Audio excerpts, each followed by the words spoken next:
Hey, what's up, guys? I'm back. So, this is my second video. Hope you guys liked the Rising Rampage Special Edition opening. Today, I am going to show you guys a deck profile that I topped and got Yu-Gi and won Yu-Gi-Oh! Day. Well, I got second and third because my only loss was a Sky Striker. The Sky Striker player was alright. I just basically DD crowed his engage, but he drew to a Sky array, so it was unfortunate, but it's all good. Got my field center over here. I put in a plastic because I have my other field center here. So yeah, so before I continue, I want to give a shout out to MCole40 and also to let me say his name, Haidar or Haidar. Um, he is my inspiration for basically using this deck. He got 9th place at regionals with Satellarknights. I know, Satellarknights in 2019. Well, when I'm gonna upload this, it's gonna be 2020. But basically, I used almost his deck and did really well on Yu-Gi-Oh! Day a couple of weeks back. So I run two DD Crows. I run 2 DD Crows and 2 Ash Blossoms. So he ran 3 Ash Blossoms, and I feel like he was right. Ash Blossom was really good, and when I didn't draw him, and this is a going second Satellarknight deck, so I think you need Ash Blossom during your first or second hand, just to stop your opponent from doing his combo plays. So yeah, 2 DD Crows and 2 Ash Blossom was how I played it. If I was gonna play it again, I would run three Ash Blossom. And then I run 3 Pankratops. So Pankratops is extremely good. You can only special summon 1 Pankratops per turn, but it's a good beater because your Satellarknights are really weak. Pankratops is 2600 attack, and your biggest Satellarknight is 1800. So this is a good beat stick, and because you run Call of the Haunteds, it has synergy, so you can like. I never had this situation, but you can tribute this Pankratops, and then you activate Call of the Haunted again to special summon it one more time, and then you have another way to another destruction basically on the field. So for Satellarknights, I run 2 Vega. Before I used to run just 1 Vega on the going first build because you have this going first, and if they negate it, it's honestly GG. So the going second build, I think, is much better. It's a good way for you to control the whole field, and you just have to be patient with this deck. So yeah, 2 Vega, 3 Uno Kalai. So Uno Kalai is the one that dumps any Satellarknight except itself to the grave. And since Vega is the one that when you normal summon it, or not when it's normal summon, when it's summoned, so anywhere it's summoned, any other way, special or normal, whatever, you can special summon another Satellarknight from your hand. So I have that one, the dumping one. And the main guy is the Neb. So I run 3 of those, of course. The Neb is the one that searches any Satellarknights in your deck except itself. So no matter how it's summoned, I just get to search. Yep, pretty self-explanatory. And the last one is 3 Altairs. Let's go with spells. Spells is and then traps is later on. So this card, Jad, he ran 3 of these. I only ran 2, because I felt because at my locals they didn't run, even though it was what's it called? It's a smaller local, so I didn't see any like Orcus players when I was like before the tournament started. Like I didn't see that many Orcus players. I didn't see like many combo decks that basically I needed to get rid of their main monsters, and Unfortunately, I did draw this. It was a dead draw against Sky Striker, and yeah, it wasn't that great. I mean, I only super polyed once. I think against Pendulum. So yeah, super poly. I ran 2 off. 2 Skybridge. So this is Pot of Desires. I run 2. So that's the reason why I run 3 Altairs, 3 of the Nebs, 3 of everything, because if you run 1 or 2 of these, you're bound to get some of them in your banished face down Pot of Desire activation. So Pot of Desires at 2 was great actually. You need some sort of drop power in this deck. I ran 2 Cyclones because I was scared of there can only be 1. Of course, Mystic Mine is really good. Babel is like extremely good. So yeah, 2 Cosmic Cyclones. Maybe I'll probably bump it to 3. I'm not sure yet. I'm really scared of back row. I run 1 Monster Reborn because just in case I brick and I don't have anything else, I can just Monster Reborn something from either side of the grave. And last one, Rhoda. If we were allowed 3, I would run 3 of those. For traps, they're 3, 3, and 3 of everything. So 3 Imperm. You could downgrade to only 2 if you wanted to, and like add like a Called by the Grave or whatever, because when I was facing the Sky Striker, I really needed Called by the Grave. So yeah, 3 Imperm, 3 Alpha.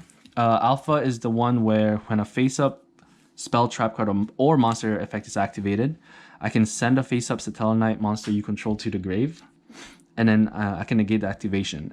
And then if I do, destroy it, and then I draw the card. So 3 Evenly Matched.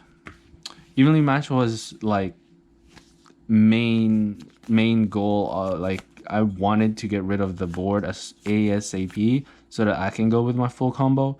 So Evenly Matched was, I would say, the best card in this deck basically.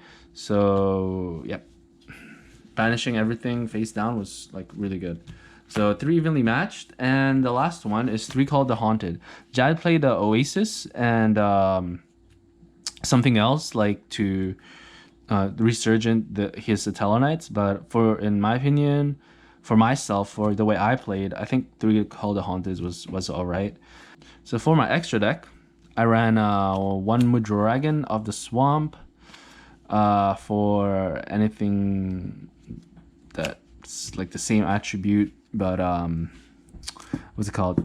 Same attribute, but different type. That's the one. This one against Pendulum, I made him once and it was really good. Won me a duel. This one was against Orcus. I actually never made it against Orcus, but when I was playing on Dueling Book, I did use it against a zombie player. It's pretty sad. He was pretty mad, but yeah, good deck.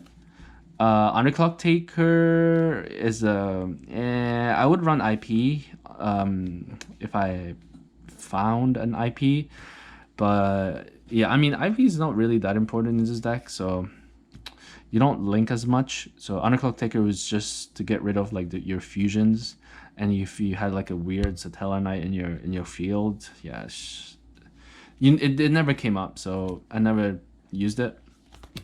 This one I've used it once. He's the one that adds more attack power to all the light and makes all dark monsters lose attack and defense. But if this card is destroyed, I can add a target. I can target a light monster in my grave and add it to my hand. So Himp was pretty good. For Satellarknight cards, I used Dark Tellarknight, Batlamius, and Batlamius was pretty good. It's just a 1-for-1 Trivere basically. You have 2 Satellarknights in your field. I'll give you an example. This and this one. You have them on the field, and then you exceed with it, and then you basically can make Trivere out of just the 2 Satellarknights.